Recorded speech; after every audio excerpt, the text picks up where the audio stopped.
Market segmentation might be one of the most interesting and most important topics in marketing nowadays. It doesn't matter if you own your very first business, if you sell your own products, if you manage a business, or if you're a student learning about marketing. Market segmentation is something that you should know about, and in this video I will explain everything that you need to know about it.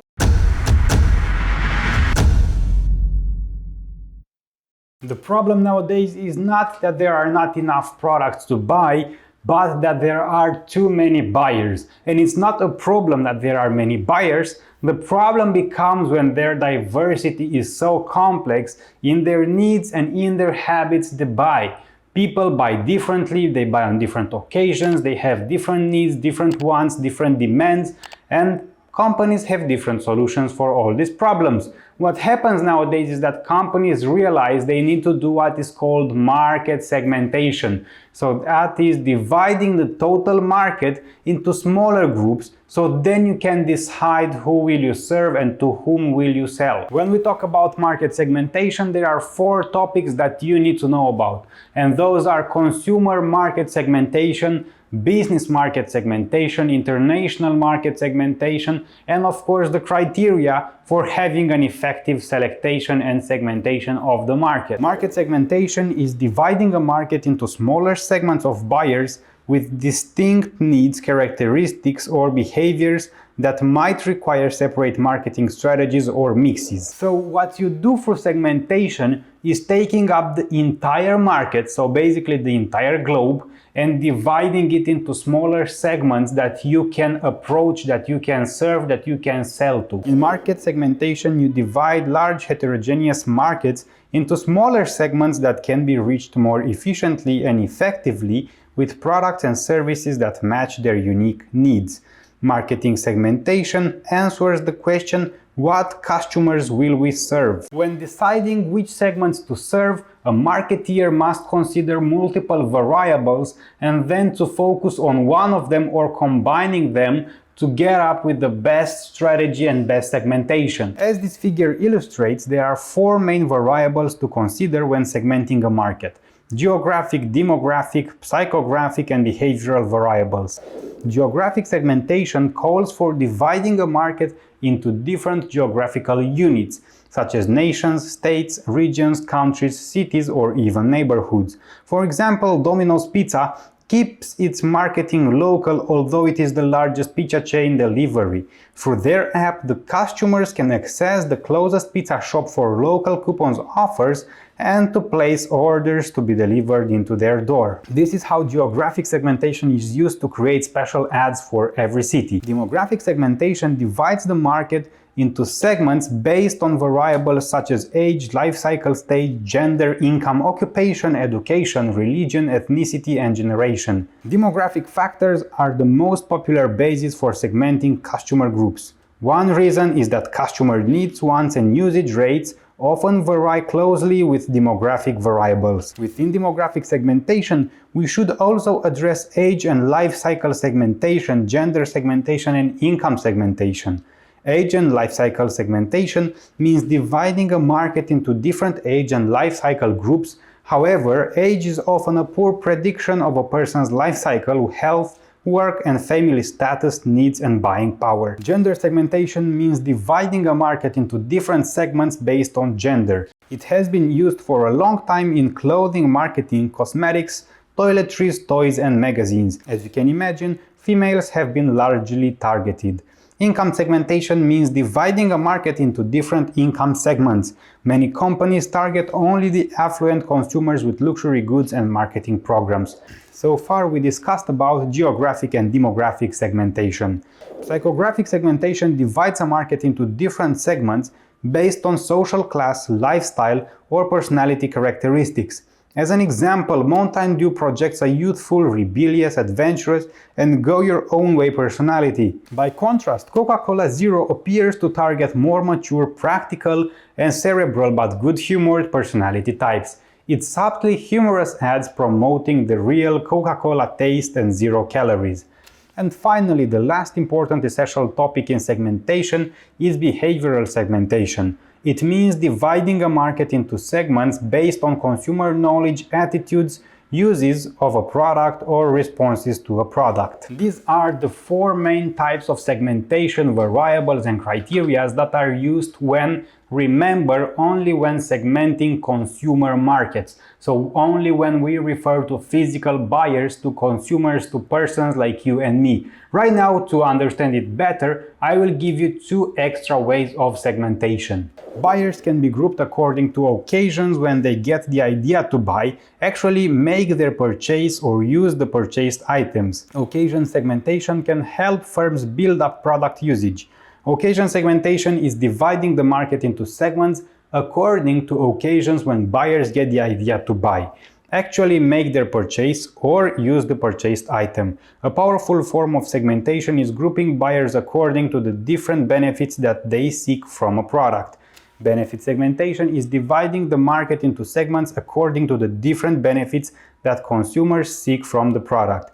It requires finding the major benefits people look for in a product class, the kinds of people who look for each benefit, and the major brands that deliver each benefit. Remember that market segmentation has four topics, and so far we only discussed the first one, consumer market segmentation, and right now we will go on with business and international markets and see criteria for dividing these segments into smaller markets. Just like in consumer market segmentation, a marketeer needs to examine different variables and decide if they want to go with one or find the best combination to select and to divide the markets into smaller segments. Consumer and business markets use many similar variables to segment their markets.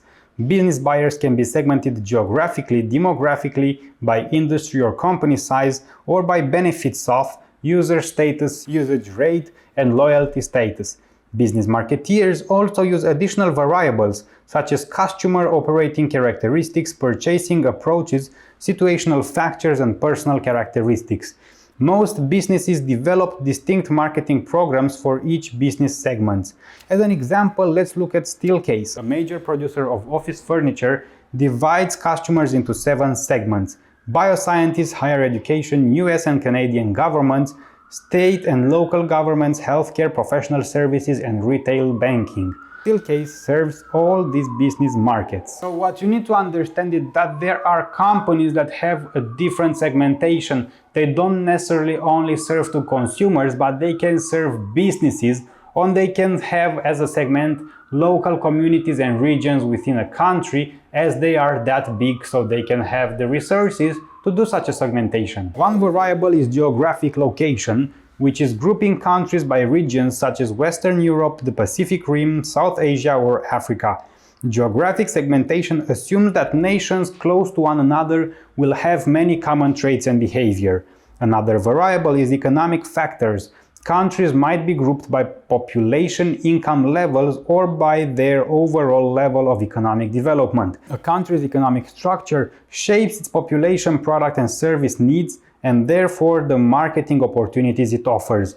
A third factor in segmentation is by political and legal factors, such as the type and stability of the government, receptivity to foreign firms, monetary regulations, and amount of bureaucracy. A fourth factor is cultural. It can be used grouping markets according to common language, religions, values and attitudes, customers, and behavioral patterns. These are the 4 most important factors to be considered when segmenting business and international markets. Let's see an example. As an example, Coca-Cola targets teens around the world for universal themes such as music and sells their products in more than 200 countries.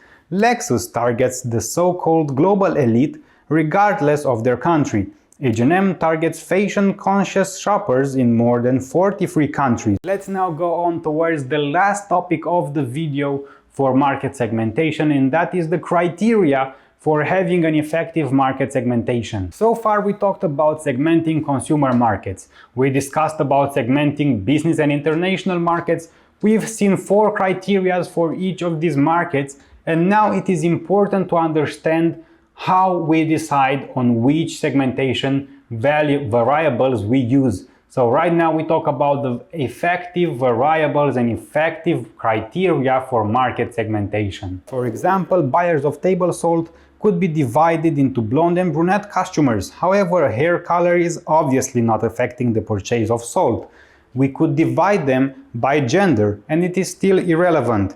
We could though divide them by age and realize that elders don't buy as much salt as youngsters. Therefore, right now we will look at the 5 criteria that are important for effective segmentation. Measurable is the size, purchasing power, and profiles of the segments that can be measured. Accessible is the market segments can be effectively reached and served. Substantial is the market segments are large and profitable enough to serve. A segment should be the largest possible homogeneous group worth pursuing with a tailored marketing program. And differentiable, the segments are conceptually distinguishable and respond differently to different marketing mix elements and programs. If men and women respond similarly to marketing efforts for soft drinks, they do not constitute separate segments. And the last criteria is actionable. Effective marketing programs can be designed for attracting and serving the segments. Market targeting plays an important role for any company that wants to benefit of all the marketing opportunities they have within the market they operate, and also it helps them to understand how to communicate more clearly and how to design strategic targeted marketing programs. Market targeting is the second phase of creating a customer value-driven marketing strategy. The first phase is in the video right here about market segmentation. Basically, you take all the entire planet with its businesses, international segments and consumer segments, and you segment it. So you divide the entire market into smaller groups that are approachable to you. Well, right now with market targeting, it is time to see the criteria on how a company selects the segments it wants to serve. In evaluating different market segments, a firm must look at 3 factors: segment size and growth, segment structural attractiveness, and company objectives and resources. The right size and growth is a relative matter. The largest and fastest growing segments are not always the most attractive ones. Smaller companies may lack skills and resources needed to serve larger segments. Structural attractiveness is a segment is less attractive if it already contains strong and aggressive competitors, or if it is easy for new entrants to come into the segment. The existence of important potential substitute products may limit prices and the profits. The power of buyers also affects attractiveness. A company must also consider its own objectives and resources. Also to be mentioned that a company may lack the skills and resources needed to succeed in an attractive segment. After evaluating all the segments by these criteria, now it is time for the company to decide how many segments it wants to go for. A target market is a set of buyers sharing common needs or characteristics that the company decides to serve.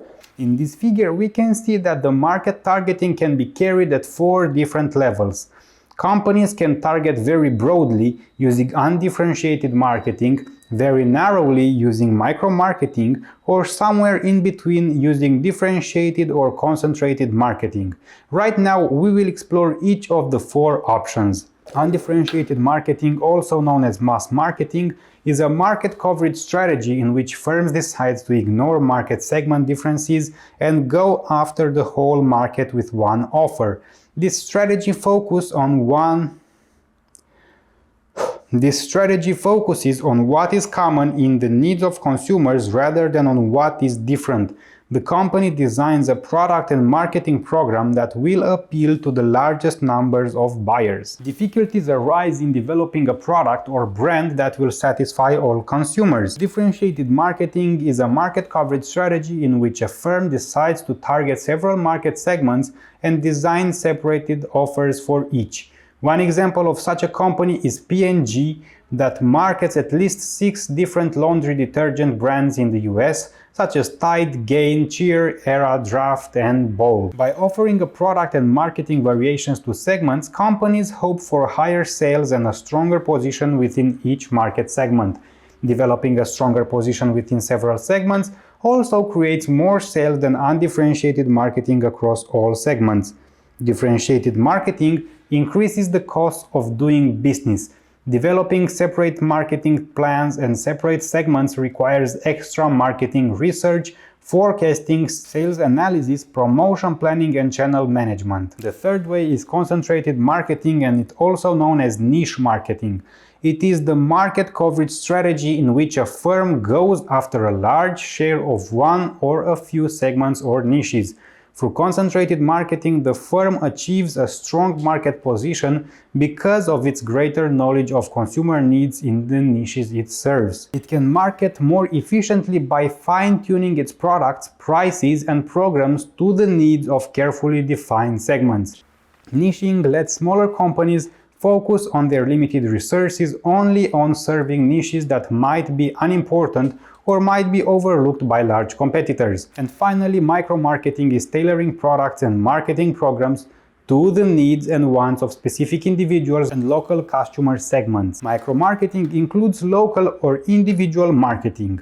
Local marketing is tailoring brands and marketing to the needs and wants of local customer segments like cities, neighborhoods, and even specific stores. And individual marketing is tailoring products and marketing programs to the needs and preferences of individual customers. Having presented all these four strategies, now the right question to ask is, okay, in which scenario should we go with each strategy? Well, the answer depends on the resources that are available for the company, but I try to give you some answers. When the firm's resources are limited, concentrated marketing makes the most sense. For uniform products such as steel, undifferentiated marketing makes the more sense. Products that can vary in design, such as cameras and cars, are more suited for differentiation or concentration marketing. And when a firm introduces a new product, it may be practical to launch only one version, as undifferentiated marketing or concentrated marketing may make the most sense. In the mature stage of the product lifecycle, differentiated marketing often makes more sense. And of course that when it's about deciding on a strategy, no matter on which domain, every company needs to take into account each competitor. When competitors use differentiated or concentrated marketing, undifferentiated marketing can be suicidal. When competitors use undifferentiated marketing, a firm can gain an advantage by using differentiated or concentrated marketing, focusing on the needs of buyers in specific segments. Differentiation and positioning is the third stage of creating a customer value-driven marketing strategy. After you targeted the market and after you segmented the market into smaller segments, now it is time to decide your positioning strategy and your differentiation strategy for your product. When we talk about differentiation, we talk about competitive advantage. We talk about value proposition. We answer the question of the consumers: why should we buy your product? Why shouldn't we buy from your competitors? Well, that is solved with differentiation and positioning, and in this video we talk everything you need to know about it. Let's first discuss about positioning. A product position is the way a product is defined by consumers on important attributes, the place that product occupies in consumers' minds relative to competing products. It is important to understand and to remember that positioning is positioning the image of your product or of your company in the mind of your customer. So it is not about positioning the product on the shelf, positioning the product on the market. It is about how you want your consumers, how you want the population to think about your product or about your company. Usually, because it is quite hard to design a positioning and differentiation strategy, marketeers used what is called a perceptual positioning map. This map shows the perception of consumers on brands versus those of competitors on two important buying dimensions. In this specific map, we look at large luxury SUVs, indicating luxury versus performance. The size of each circle indicates the brand's relative market share. While the Escalade is a balance of luxury and performance, it probably means power and safety performance. By contrast, the Range Rover and the Land Cruiser are positioned on luxury with nuances of off-road performance. Now that you understand positioning, it is time to go further to differentiation and positioning strategy. Of course, because in business, we cannot forget about competitors, and it would be quite a big problem if one of your competitors would go for the same positioning. So therefore, each firm, each company must build a unique bundle, a unique value proposition, we call, about the benefits that can appeal and all the benefits it can provide the segments it targeted with. The differentiation and positioning task consists of 3 steps: identifying a set of differentiating competitive advantages on which to build a position, choosing the right competitive advantage, and selecting an overall positioning strategy. The company must then communicate its chosen position to the market. A competitive advantage is an advantage over competitors gained by offering greater customer value, either by having lower prices or providing more benefits that justify higher prices. In order to find points for differentiation, marketeers or any company needs to think about the entire journey, the entire customer experience with that product. They need to think about variables starting from delivering the package, how customer receives the package, how they use the product, when they use the product, if they would be satisfied with the product, and how they will end their life with that product. You need to think about the entire experience the customer will have, so you can see where you can improve and find advantages that your competitors didn't. Through product differentiation, brands can be differentiated on features, performance, or style and design. A company can differentiate along the lines of product, channels, people, or image. Some companies gain services differentiation through speeding, convenient, or careful delivery.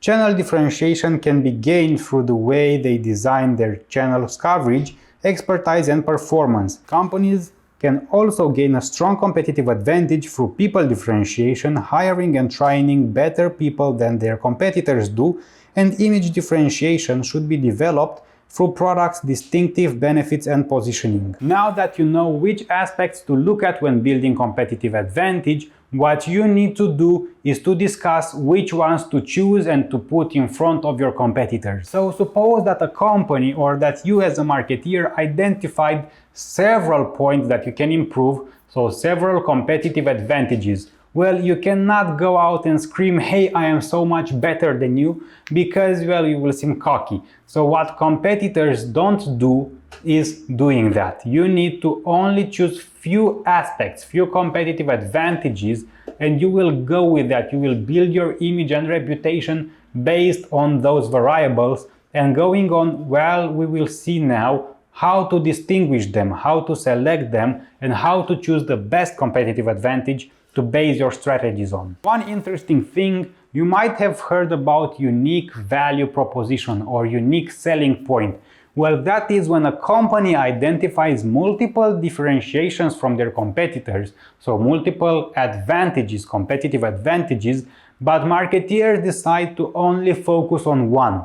That is a strategy that is widely used nowadays. However, let's have a closer look at which differences we want to promote. It should be important. The difference delivers a highly valued benefit to target buyers.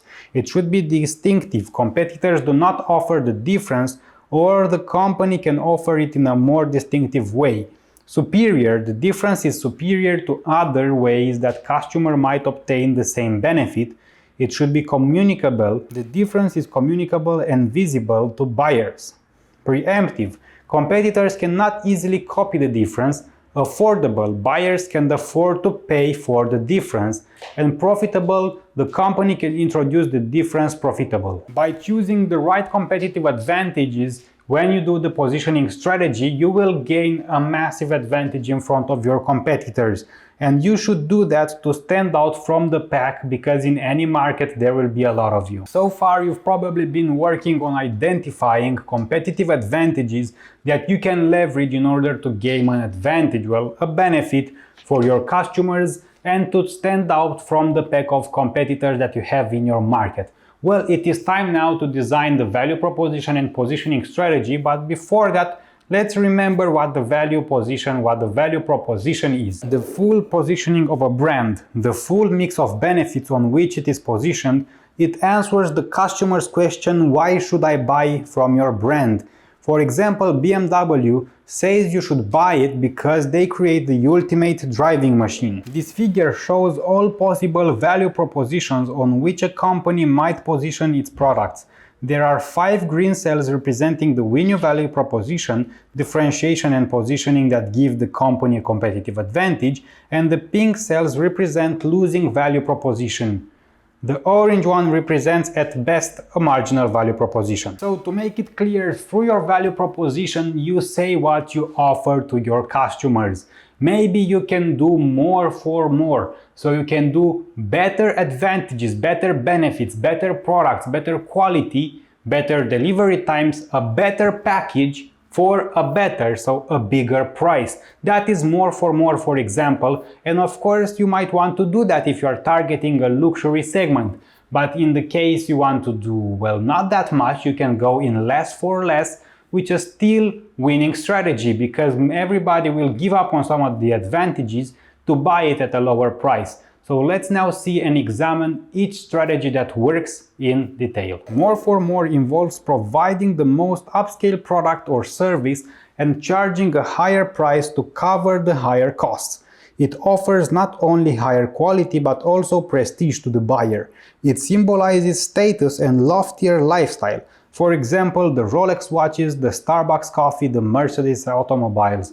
Although more for more can be profitable, this strategy can also be very vulnerable. It often invites imitators who claim the same quality but at a lower price. More for the same involves a company that can attack a competitor's value proposition by positioning its brand as offering more for the same price. Example is Target, which positions itself as the upscale discounter claiming to offer more in terms of store atmosphere, service, stylish merchandise, and classy brand image, but at prices comparable to those of Walmart. The same for less can be powerful value proposition. Everyone likes a good deal. Example are discount stores such as Walmart and Best Buy. They claim to offer different or better products while they actually offer many of the same brands as department or specialty store but at deep discounts. Other companies develop imitative but lower priced brands in an effort to lure customers away from the market leader. Less for much less is few people need, want or can afford the very best in everything they buy. Consumers will gladly settle for less than optimal performance or give up some of the advantages in charging for a lower price. The positioning involves meeting consumers' lower performance or quality expectations or requirements at a much lower price. For example, are the Family Dollar or Dollar General stores or Costco. And finally, more for less. It is obviously the winning value proposition. Most of the companies claim to do this, and in a short run some companies actually achieve such a lofty position. For an example, when it first opened, Home Depot had arguably the best product selection, best service and the lowest prices compared to other hardware stores. However, in the long run, such companies have a hard time sustaining such positioning because offering more usually costs more and making it difficult to deliver it for less. Before going on to check my channel for other videos about marketing and communications, I want to tell you something, that if you are an entrepreneur, you manage a company or you sell products, then you want to check the links down in the description below, because I've created something to help you. In the description below you will find a manual for designing a marketing program, a communication program and an overall by-the-book business plan for your business. There is a step-by-step guide with all the information you need and all the information you need to understand for creating a marketing plan, a communication strategy and a business plan in order to start up with your company. If you want to check that, go in the description below and it will be the biggest favor you will make yourself. Remember that you can also support me in the classical ways of liking the video, subscribing to the channel, and please leave a comment down in the description below because it helps me a lot with the YouTube algorithm. Of course, you can buy me a coffee. I drink quite a lot of coffee to create these videos, for researching the information, filming the videos, editing the videos so you can watch them for free. So I would highly appreciate that. There is a link down in the description for that. Remember to leave a comment in the comment section and I will see you at the next video.